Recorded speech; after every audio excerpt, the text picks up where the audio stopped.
Welcome and thank you for joining us on Birth Mother Matters in Adoption with Kelly Rourke-Scary and me, Ron Rains, where we delve into the issues of adoption from every angle of the adoption triad. Do what's best for your kid and for yourself, because if you can't take care of yourself, you're definitely not going to be able to take care of that kid, and that's not fair.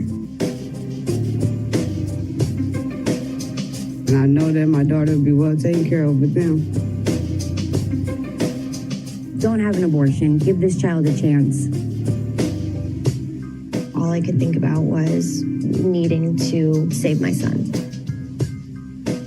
My name is Kelly Rourke-Scary. I'm the Executive Director, President, and co-founder of Building Arizona Families Adoption Agency, the Donna K. Evans Foundation, and creator of the You Before Me campaign. I have a bachelor's degree in family studies and human development and a master's degree in education with an emphasis in school counseling. I was adopted at the age of 3 days, born to a teen birth mother, raised in a closed adoption, and reunited with my birth mother in 2007. I have worked in the adoption field for over 15 years. And I'm Ron Rains. I've worked in radio since 1999. I was the co-host of 2 successful morning shows in Prescott, Arizona. Now I work for my wife, who's an adoption attorney, and I'm able to combine these 2 great passions and share them on this podcast.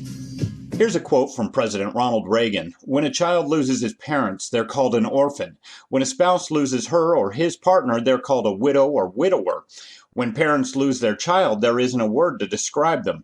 This month recognizes the loss so many parents experience across the United States and around the world. It's also meant to inform and provide resources for parents who have lost children due to miscarriage, ectopic pregnancy, molar pregnancy, stillbirths, birth defects, SIDS, and other causes.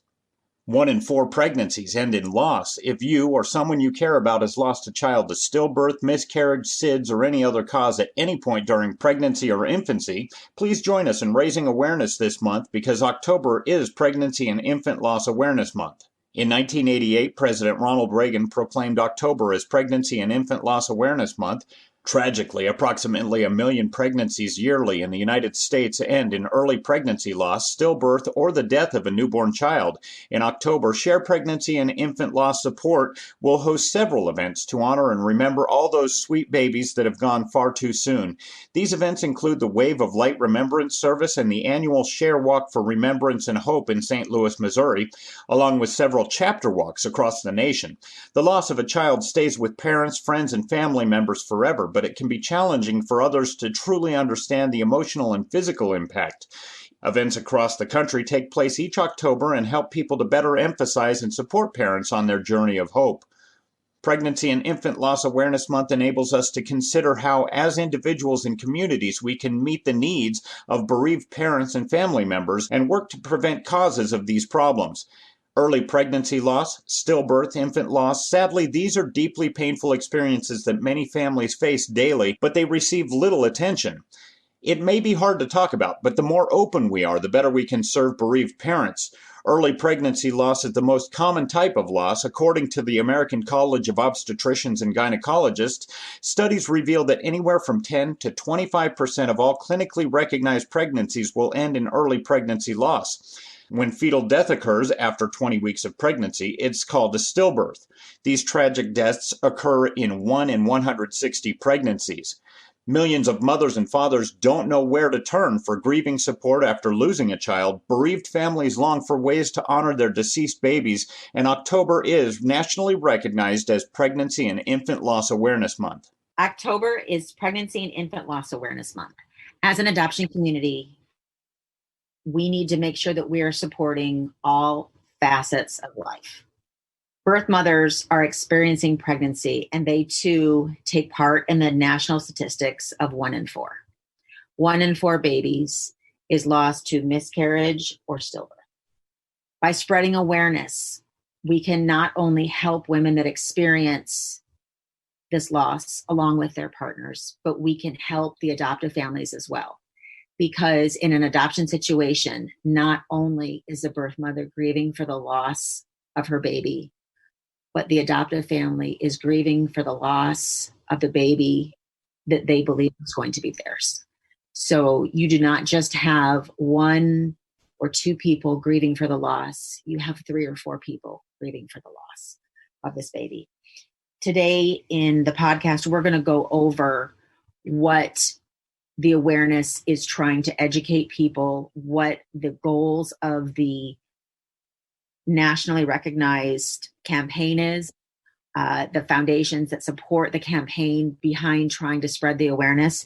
And this is an exceedingly tough topic for myself. Ron, I'm not going to speak on your behalf, but this is a tough topic. Yeah, and it's very personal to both of us. We've both been, well, again, I shouldn't speak for you, but Lisa and I have been through this, and it still hurts to this day. Right. It does. It's a pain that doesn't ever go away. Mm-hmm.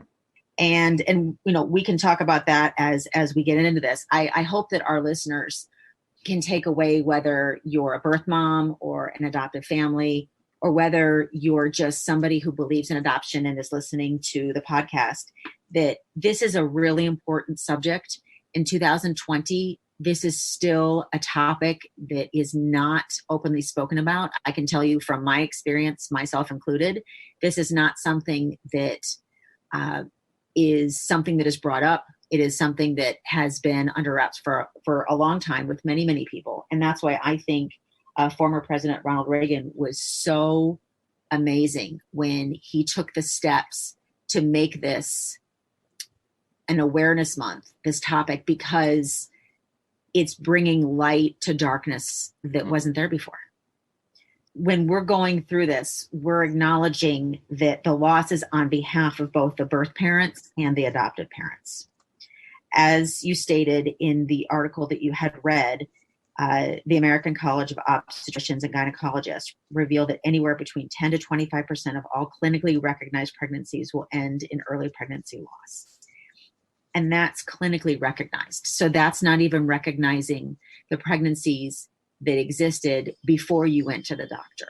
Or, you know, we have these pregnancy tests that are so accurate that when you're taking them early on, you know, if your period is a day late, sometimes even before that, a day or two, and you get a positive result, and then the pregnancy doesn't proceed. If we're recognizing 10 to 25%, there's so many more possibilities that, you know, I read statistics where doctors are speculating, and this is just a speculation, it could be as high as 1 to 2, meaning, 50% is what they're saying. Wow. And if that's the case, that's scary, and that's hard, and that's devastating. So the way that miscarriage and stillbirth are defined are, again, there's a gray area somewhat. In the United States, a pregnancy lost before 20 weeks of pregnancy is still referred to as a miscarriage. Stillbirth refers to the loss of the baby after 20 weeks. But worldwide, not all doctors agree on these terms. For example, the World Health Organization recommends a stillbirth be defined as a baby born with no signs of life at or after 28 weeks gestation.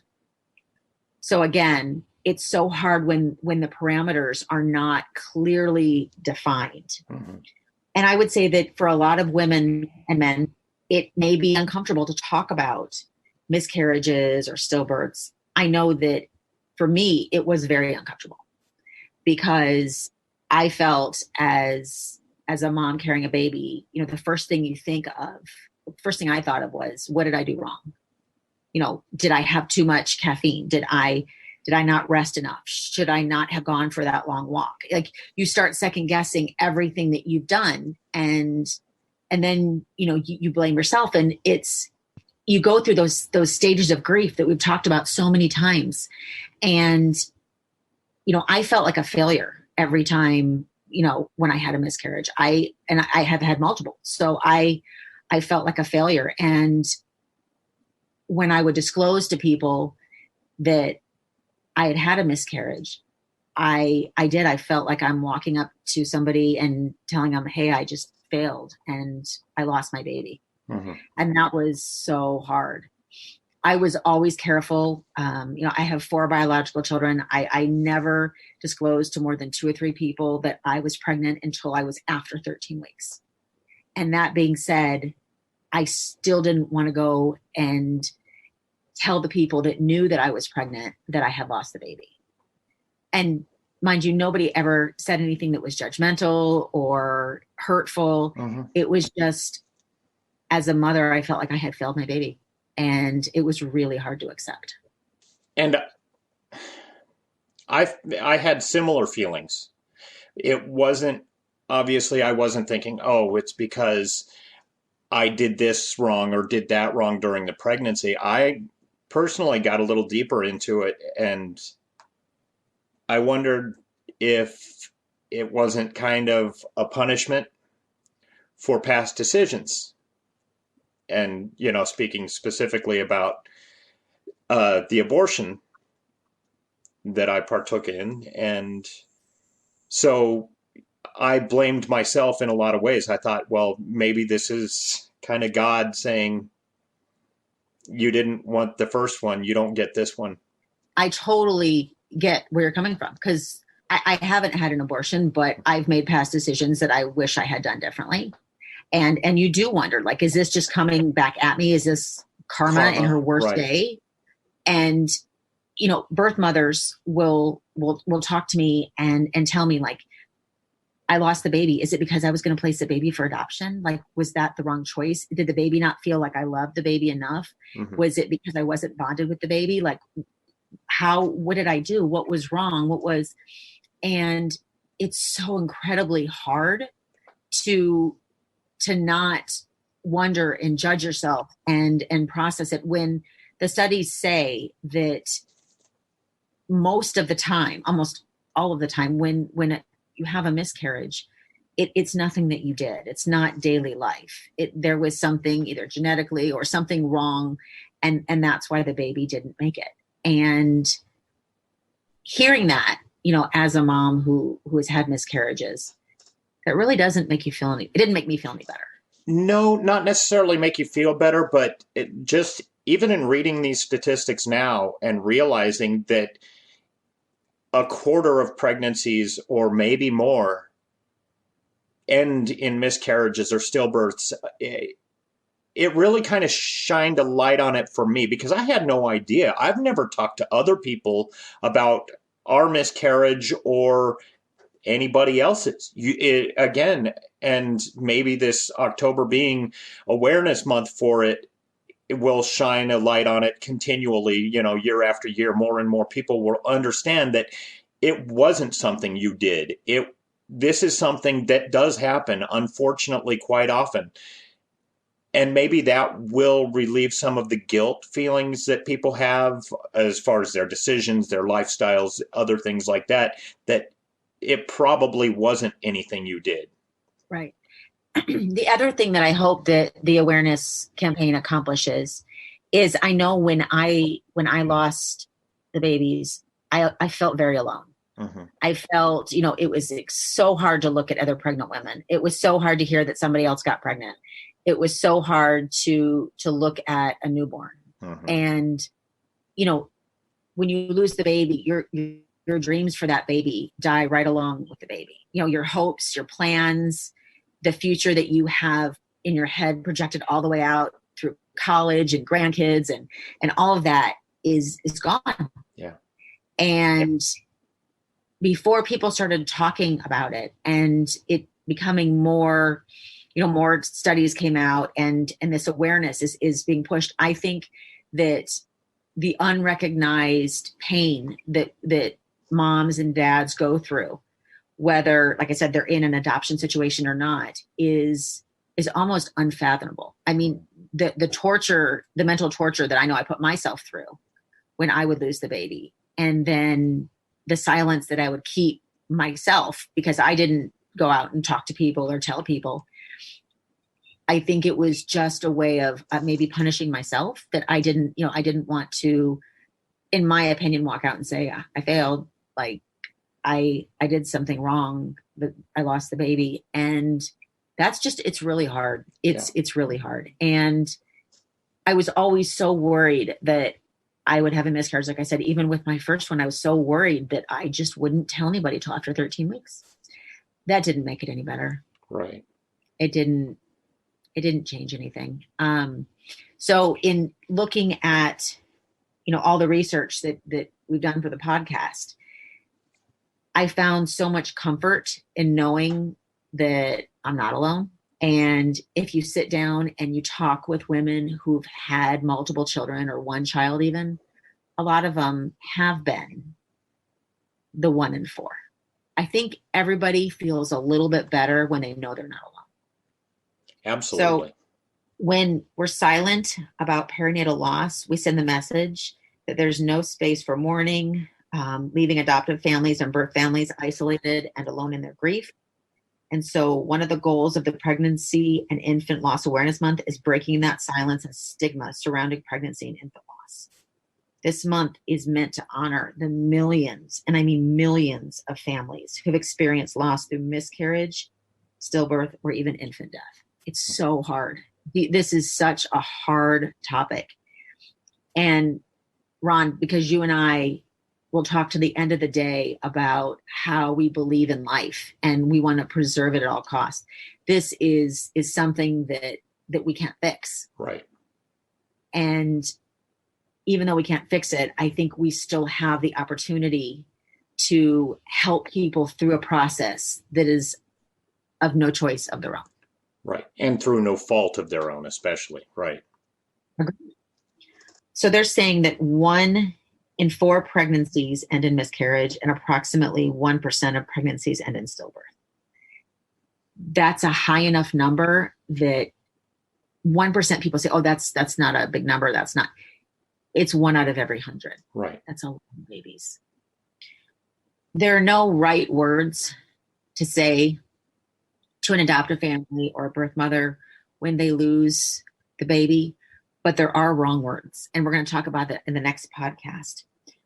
But there are so many amazing ways to honor the loss of your baby, a family member's baby, the baby you planned on adopting, a friend's baby, or maybe even the loss of a baby who may have grown up to be the next president of the United States or the next doctor that cures cancer.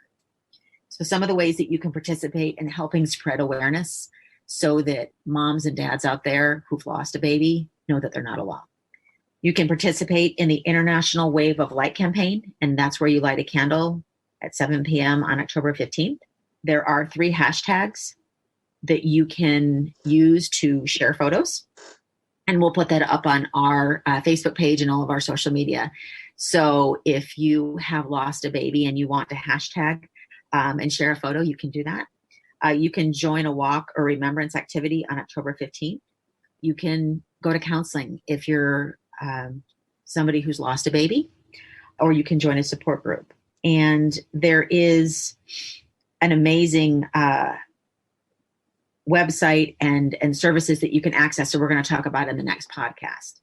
But for all you moms and dads out there who have lost a baby to stillbirth or infant death or miscarriage, know that you're not alone. And whether you're you were in an adoption situation or not, we're grieving with you, and we're going to help support the awareness. Both Kelly and myself will be participating in the International Wave of Light campaign, in which we'll light a candle at 7 p.m. on October 15th. We'll put those pictures out on our Facebook page and our website and various other sources. But also, we'll be releasing our next episode of Birth Mother Matters in Adoption on October 15th in remembrance and solidarity of those who've gone through this kind of tragedy. Thank you for joining us on Birth Mother Matters in Adoption. If you're listening and you're dealing with an unplanned pregnancy and want more information about adoption, Building Arizona Families is a local Arizona adoption agency and available 24/7 by phone or text at 623-695-4112. That's 623-695-4112. We can make an immediate appointment with you to get started on creating an Arizona adoption plan or just get you more information. You can also find out more information about Building Arizona Families on their website at azpregnancyhelp.com. Thanks also go out to Grapes for allowing us to use their song I Don't Know as our theme song. Birth Mother Matters in Adoption was written and produced by Kelly Rourke-Scary and edited by me. Please rate and review this podcast wherever you're listening to us. We'd really appreciate it. We also now have a website at birthmothermatterspodcast.com. Tune in next time on Birth Mother Matters in Adoption. For Kelly Rourke-Scary, I'm Ron Rains.